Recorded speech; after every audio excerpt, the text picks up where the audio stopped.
You know what really makes my blood boil? Performance cars today. They're not made for people who love driving anymore. They're made for people who love showing off, protecting, and obsessing over something they'll barely touch. Everyone else? Pushed out, told to watch, admire, and take notes. That's not culture. That's a museum with better lighting. Is that a vintage Vins t-shirt? Yep, I'm repping it even while tearing the industry apart. Felt appropriate. Fits the mood you're about to unleash. Girl, you don't even know. All right, I get the frustration, but you're simplifying this if you say it's deliberate sabotage. Manufacturers didn't wake up one day and decide enthusiasts weren't allowed. Regulations, emissions, global buyers, it's not evil, it's the world they live in. That's nonsense. Lazy reasoning. They made choices, Alexis. Choices to bulk cars up until they weigh 2 tons. Choices to pile in electronics and launch control nanny systems. Choices to price enthusiasts out entirely. That's not responding to reality. That's designing exclusion. Exclusion? That's dramatic.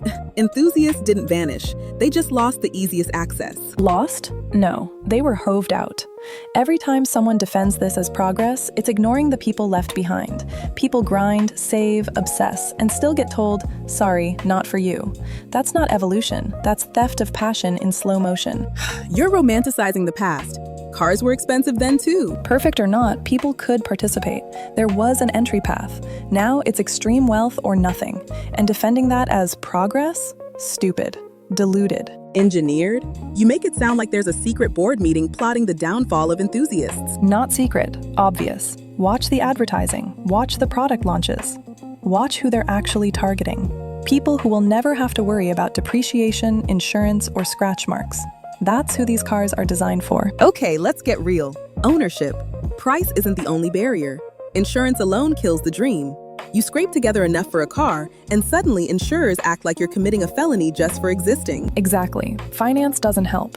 It hides the punishment until something goes wrong. A claim, a rate change, a job shift, and your manageable monthly is suddenly a nightmare. Depreciation is worse. Cars age emotionally faster than mechanically. These machines aren't companions. They're expensive toys. And EVs? They just poured gasoline on the fire. Instant speed, insane torque, massive cost. Flat emotion. No struggle, no growth. You're either in or out. Impressive? Sure. Memorable? Rarely. Some EVs are genuinely exciting though. Exciting isn't the same as lovable. You don't lie awake thinking about them the way you do a manual E46 M3 or an old AMG. Fun alone isn't culture. For the money? Ridiculous. So you're angry because culture moved without asking your permission. All right, if you're watching this on YouTube, quick note. This is episode 2 of Torque Talk. If you like what we're saying, hit like, comment, subscribe, and turn on post notifications so you catch every episode. This stuff matters, and you don't want to miss what comes next. Yep, nothing like a little brand promotion in the middle of a verbal beating.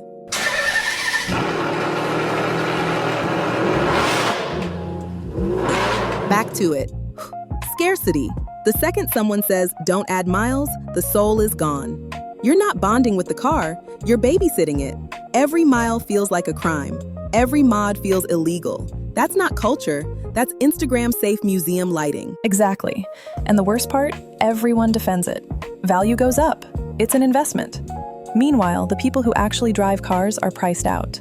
Collectors and investors are the only ones left with a voice. And the irony is that enthusiasts are still there, hunting old models, hot hatches, anything they can afford. That's survival, not culture. Surviving isn't the same as thriving. Culture needs access, mistakes, late-night tinkering. You sterilize it, and all you get is money pretending to be passion. Okay, but give me some examples. What cars are we talking about? The obvious ones, like the last E46 M3s. People chasing those things back in the day could actually afford to drive them hard, modify them, learn from them. Now, even a clean, low-mileage example goes for 40 grand. That's insane for a saloon with more than 80,000 units built. And don't forget the 2002 BMW M5. Those E39s used to be attainable for working enthusiasts. You could actually put miles on them without feeling like you were committing a crime.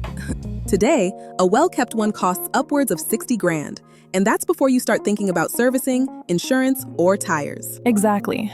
And it's not just BMWs. Look at the Ferrari 360 Challenge Stradale. 15 years ago, it was a toy for the weekend, something attainable if you saved and planned. Now, you're talking 7 figures for a rare colored one. A car that should be fun, spirited, and accessible is now a collector's trophy. Even the classic Porsche market has absolutely ballooned. What used to be considered a regular sports car is now classed as a high-value appreciating asset. And that's the core issue. Cars that used to teach you how to drive, teach you the feeling of power, balance, grip, now only show you what money can buy. You can appreciate them, but you can't grow with them. Enthusiasts are being pushed to the sidelines while collectors play with numbers. So the culture survives in theory, but the actual engagement, the learning, the late-night tinkering, that's gone.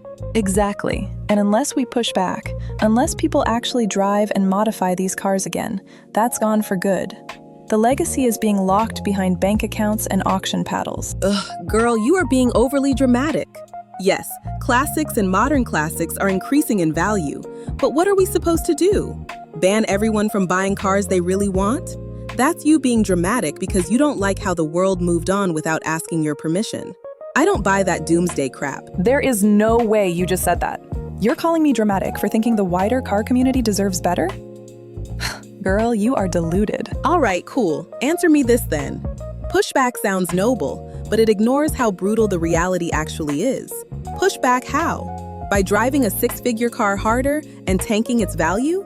Most people can't afford to make that kind of statement even if they want to. Oh, don't patronize me. This isn't the world moving on. This is the culture being sold off piece by piece while people like you make excuses for it.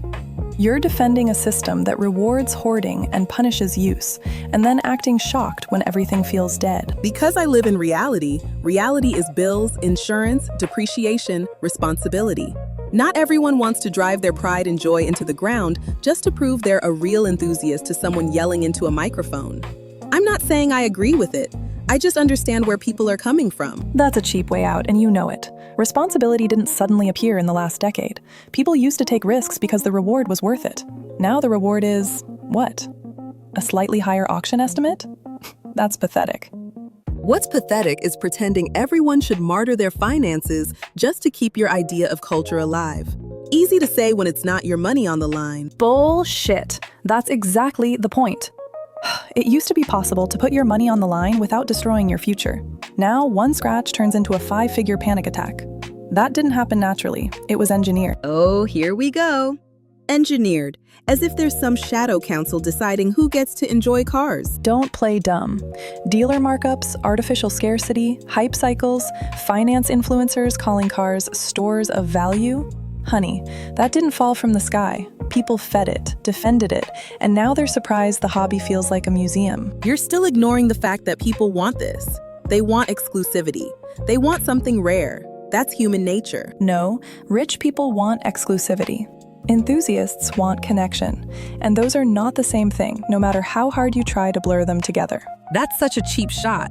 Plenty of wealthy owners are real drivers. Enough with that excuse. Plenty isn't culture. Culture is volume.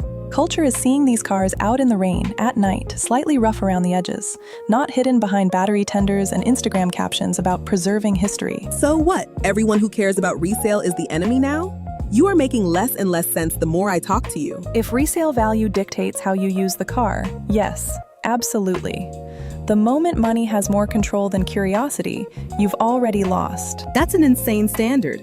You're basically saying, drive it like you stole it, or don't bother. I'm saying don't buy a performance car if you're terrified of performance. If the idea of mileage scares you, buy art, buy watches. Don't cosplay as an enthusiast. Jesus, that's arrogant. You don't get to decide who belongs. I'm not deciding, the behavior is. When cars stop being used as cars, the message is clear. You can dress it up however you want, but it's still cowardice disguised as respect. Cowardice? You're unbelievable. You act like everyone owes you a public display of mechanical self-destruction. People can do with their cars as they please. No, I act like performance cars owe the world evidence they were worth building. If all they do is sit still and appreciate and value, they might as well not exist. That's ridiculous. These cars still inspire people. The OG Bugatti Veyron inspired me. Inspired you to do what exactly? Scroll? Dream? Watch other people enjoy things they can't touch?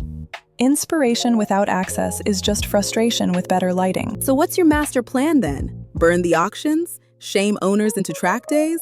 Both? My plan is honesty. Stop pretending this is healthy. Stop applauding every record price like it's a win for enthusiasts. It's not.